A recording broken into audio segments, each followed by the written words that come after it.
Señales financieras, claves para leer el acontecer económico y financiero. Muy bienvenidos a Señales Financieras, un nuevo podcast donde abordamos las claves del acontecer económico y financiero. Soy Francisco Noguera y cada 15 días analizaremos las noticias que marcaron la agenda. En cada capítulo será un espacio donde conversaremos con los protagonistas del mercado, quienes nos darán nuevas miradas, ayudándonos a entender el impacto de los temas más importantes. Así que los dejo muy invitados a seguir de cerca las señales financieras. Bueno, y en el estreno de este podcast, el tema que analizaremos será algo que viene siendo la portada de los diarios económicos no solo en la última semana, sino ya hace varios meses. Y es la nueva era que protagoniza la bolsa chilena. Antes de entrar a eso, vamos a repasar las principales noticias que han marcado la agenda.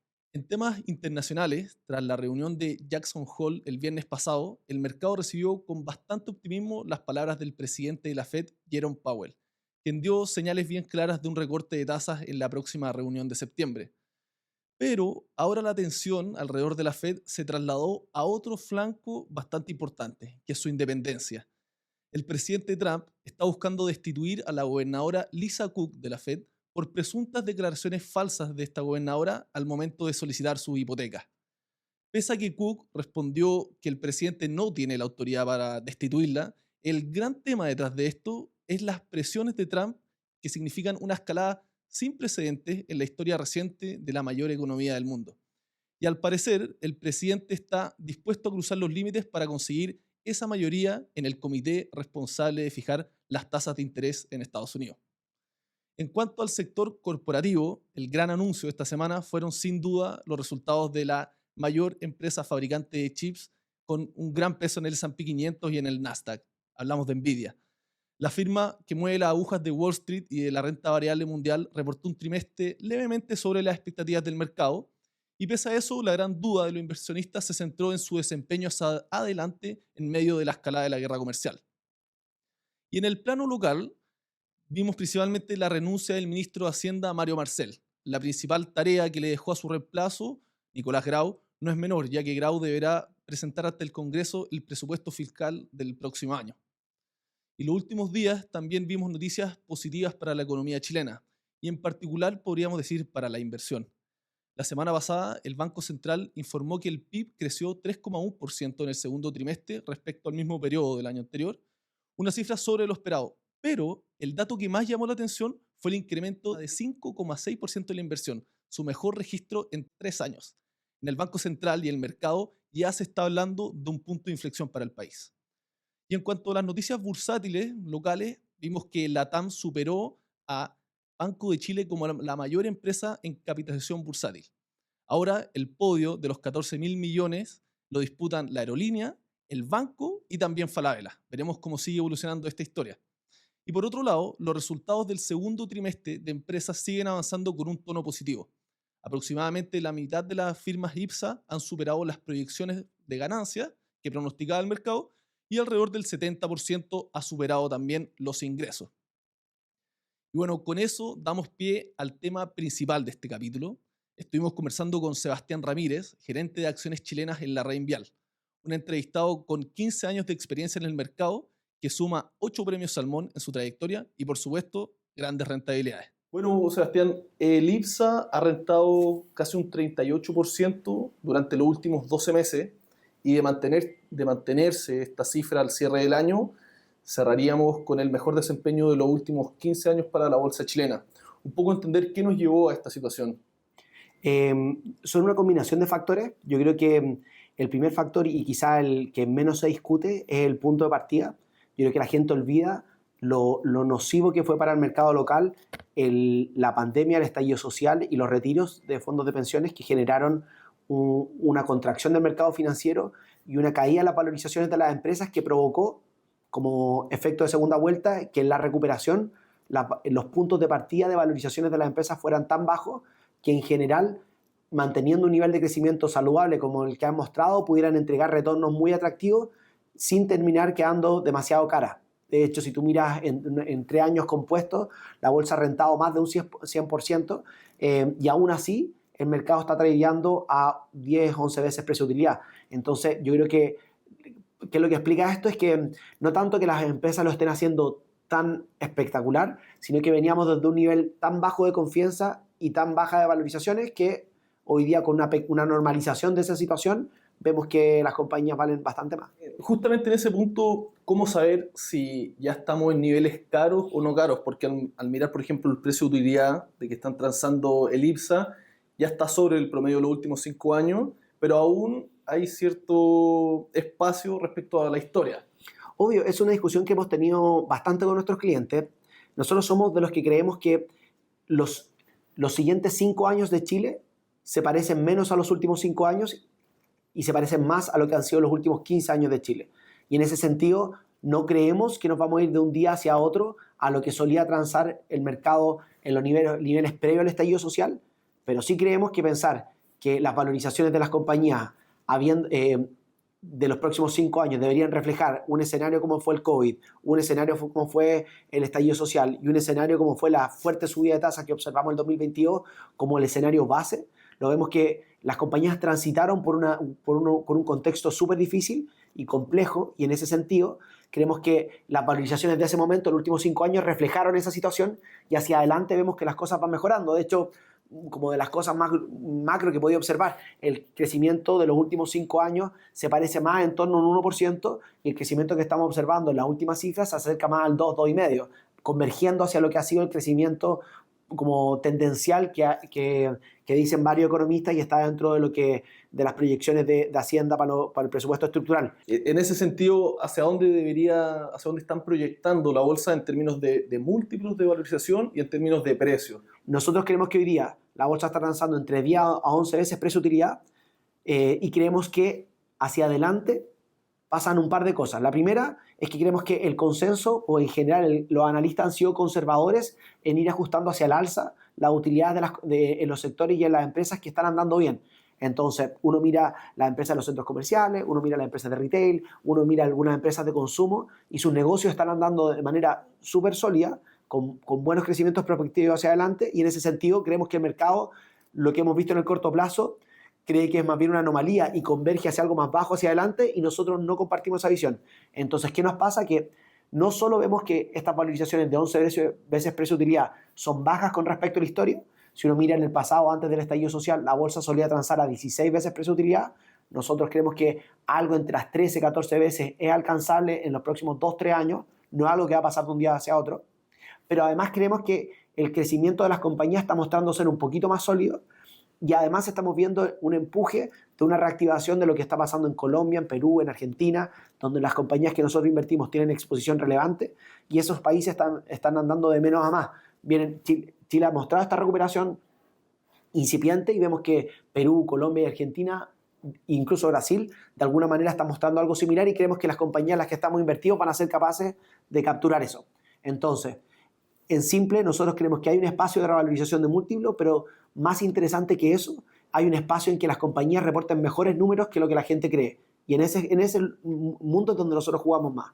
¿Algunas acciones en particular que estén mirando? Nosotros tendemos a hablar poco de acciones, quizás como en general, y lo traté de transmitir en algunas otras preguntas antes. Nosotros creemos que la demanda doméstica tiene perspectivas para sorprender hacia el alza, hacia adelante, después de niveles altos de sorpresa que ha mostrado los últimos 3 trimestres consecutivos.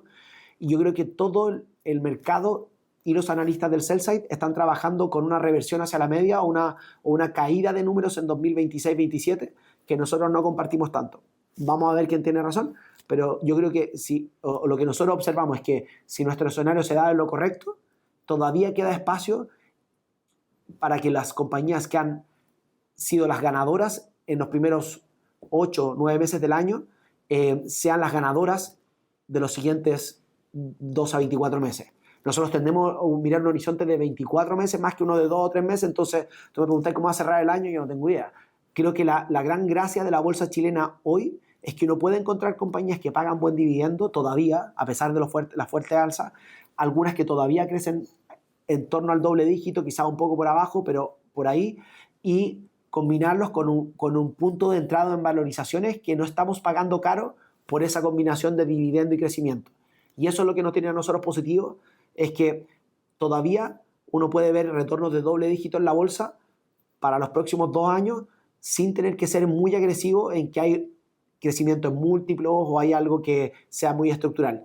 Es evidente que si el cambio en el ciclo político no ocurre, esto se puede retrasar, pero nosotros creemos que el punto de partida, lo que tú estás comprando hoy, es algo que en crecimiento y en dividendos justifica retornos del doble dígito para un horizonte de mediano plazo. Y eso es lo que nosotros encontramos como atractivo.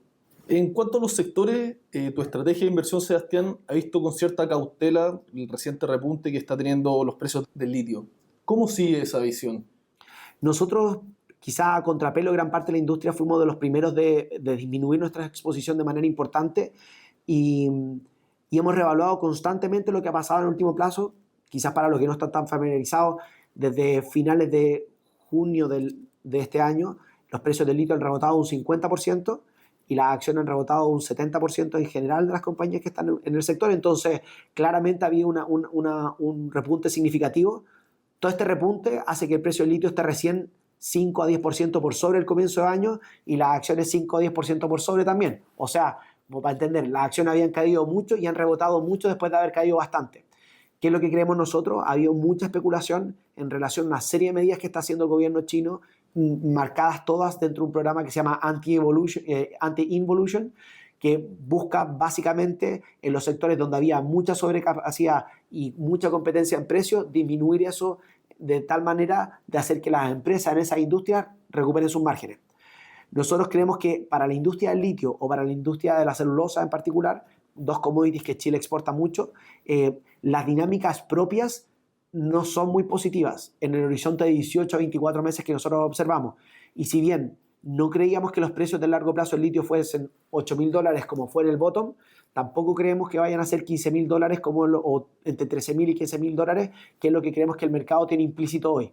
Para nosotros está en un punto intermedio, y de darse ese punto intermedio que creemos nosotros, existe downside a los precios actuales de Soki, existe downside a los precios actuales de las forestales. Y creo que mucho de lo que hemos visto ha sido un efecto de partícipes del mercado rotando de sectores que habían andado muy bien, consumo, retail, malls, hacia las cosas de la bolsa que habían quedado rezagadas, commodity en general, como a ponerle un nombre grande, y nosotros creemos que ese es un error. Probablemente, más que apostar por lo que se quedó rezagado, uno debería estar apostando por los que están sorprendiendo hacia el alza y lo están haciendo las cosas bien. Porque esa brecha nosotros no vemos que se esté cerrando. Y algo quizás como más general, no porque la bolsa suba un 20%, una empresa de commodities que hace todo su negocio fuera de Chile tiene que subir lo mismo que la bolsa. De hecho, el gran atributo de estar descorrelacionado a la economía local es que no depende de lo que pasa en Chile. Entonces, a un CNPC, a un Copec o a un Sokimich, no les importa tanto lo que está pasando en Chile, para bien y para mal. O sea, cuando fue el estallido social, fueron compañías que lograron sostener sus operaciones y tener resultados buenos a pesar de la incertidumbre, y ahora que las cosas están mejorando en Chile, deberían ser más bien no ganar tanto con la mejora de Chile debido a su situación, que es evidentemente una compañía global. En términos de capitalización bursátil de las empresas chilenas, hemos visto una importante transformación en los últimos años. De hecho, hoy tenemos 3 empresas empatadas con alrededor de los $14.000 millones, Latam, Banco de Chile y Falabella. Y el hecho de que sean distintos sectores es señal de un buen momento de la economía o de la salud de las empresas, de que finalmente estamos viendo una situación generalizada positiva. Importan las valorizaciones, pero creo que también importan los volúmenes transados, y esa señal paulatinamente ha ido mejorando, sobre todo con la vuelta a mercado de una compañía que era líder durante mucho tiempo, como fue Latam Airlines, que está teniendo hoy día resultados históricos con números muy por sobre lo que cualquiera persona hubiese pensado 2 años atrás. Nosotros fuimos los primeros en estar muy positivos en Latam, de todos los fondos mutuos y quizás también de los fondos de inversión. Tuvimos en mayo del año 2023 una posición súper grande que ha sido una fuente importante de retorno, y a nosotros, que éramos los más positivos, nos ha sorprendido positivamente lo que ha hecho la compañía internamente y lo positivo que ha estado el ambiente a su alrededor, con una situación en Brasil más favorable y una compañía operando a una muy buena velocidad de respuesta para los cambios en su entorno. Entonces, a nosotros nos gusta mucho esa compañía y todavía creemos que, a pesar de haber hecho un 3 o 4 desde los niveles del 2023, sigue estando muy barata. Porque no es tanto cuál es el precio en que está la acción, sino que cuáles son los resultados que entrega esa compañía consistente por cuánto tú estás pagando por ella. Y en ese cálculo, no sé si está más barata que el 2023, pero no está sustancialmente más cara después de haber hecho más de un 3 por. En términos del apetito por la bolsa local, hemos visto que la industria de fondos de inversión y fondos mutuos, la AFP, incluso los inversionistas minoritarios han salido a comprar acciones chilenas con bastante interés. Sin embargo, la visión del inversionista extranjero o el apetito todavía no se ve tanto. ¿Cómo es tu visión sobre eso? Cuando las cosas en lo fundamental están mejorando y por arriba en lo macro están pasando cosas pro mercado, los internacionales rápidamente van a mirar las historias. Yo creo que Chile es un caso de esos donde las valorizaciones no son ridículas de baratas, pero están descontadas y todavía muy poco internacional tiene Chile. Y eso nosotros lo vemos día a día con las interacciones que tenemos con inversionistas, ya sean de la misma región o desde otras latitudes como Europa o Estados Unidos. Vemos que todavía que pasaron 5 años sin invertir en Chile después del estallido social y ahora han vuelto a retomar la cobertura, analizando distintas compañías y viendo puntos de entrada.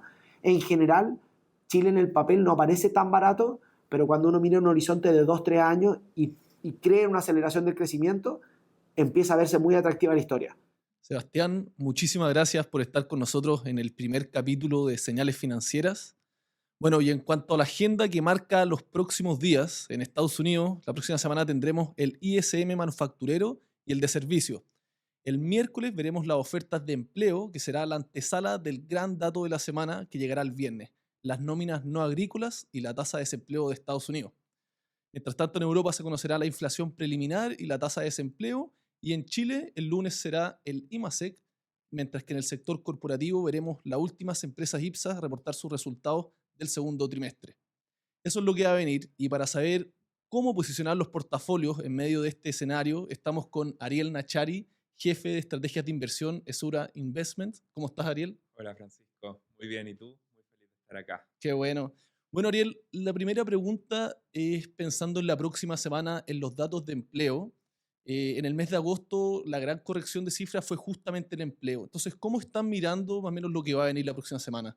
Sí, es un dato que tiene especial interés por parte de los inversionistas justamente por lo que ocurrió el mes anterior.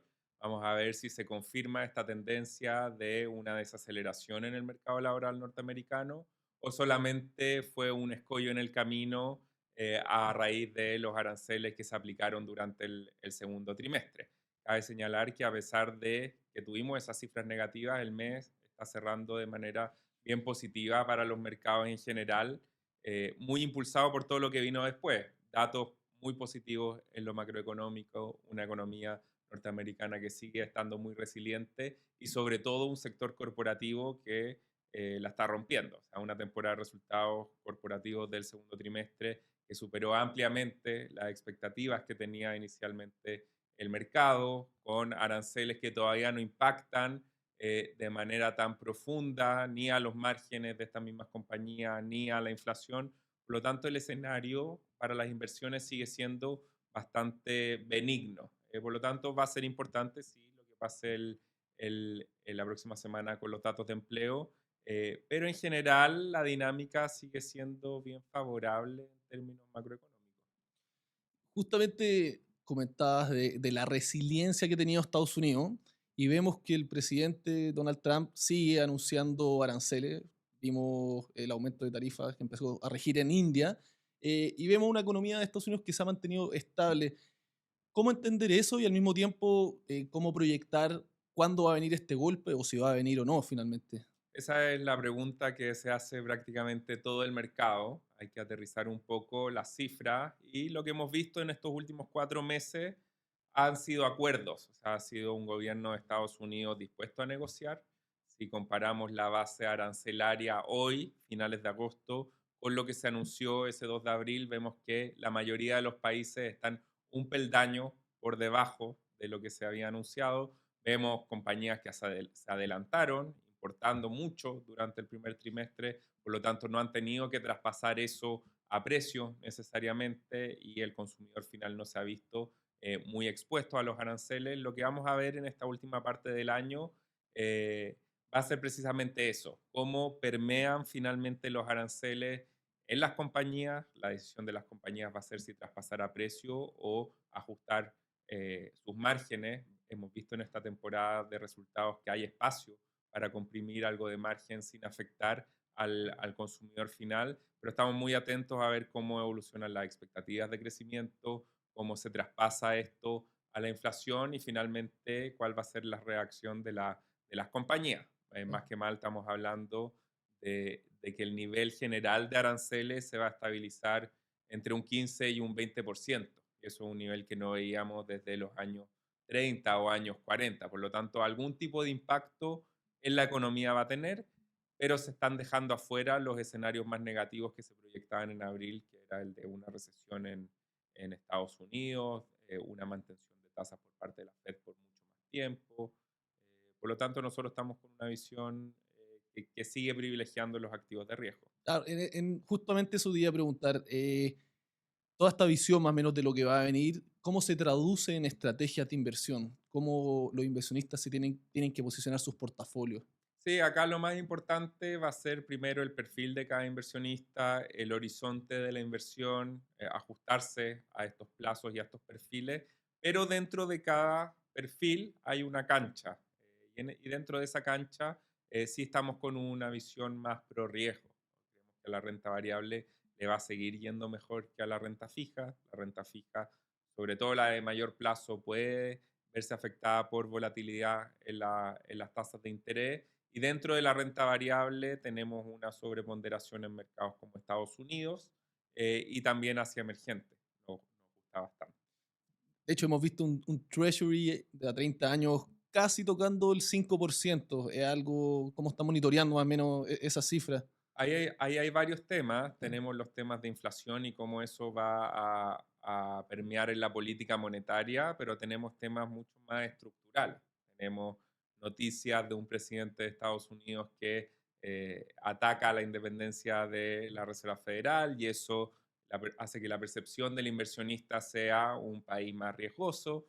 eh, ya no es el Estados Unidos, pasa a comportarse como un mercado desarrollado más y no es este cielo, este paraíso en términos de riesgo financiero. También hay otros riesgos institucionales. Vamos a ver que el déficit fiscal en Estados Unidos se va a seguir ampliando en la próxima década después de la ampliación de la exención de impuestos. Contrario a lo que buscaría supuestamente. Exacto. Por lo tanto, son distintas señales que hacen ver que Estados Unidos es más riesgoso de lo que era hace 5 años atrás, que puede convertirse en un país algo más riesgoso dentro de lo seguro que sigue siendo invertir en Estados Unidos y eso puede hacer que las tasas, sobre todo las de largo plazo, se estabilicen en un nivel más alto. Y un poco para ir cerrando más o menos todas estas dudas en cuanto al desempeño, lo que viene para Estados Unidos, también hemos visto inversionistas buscando diversificarse a mercados emergentes.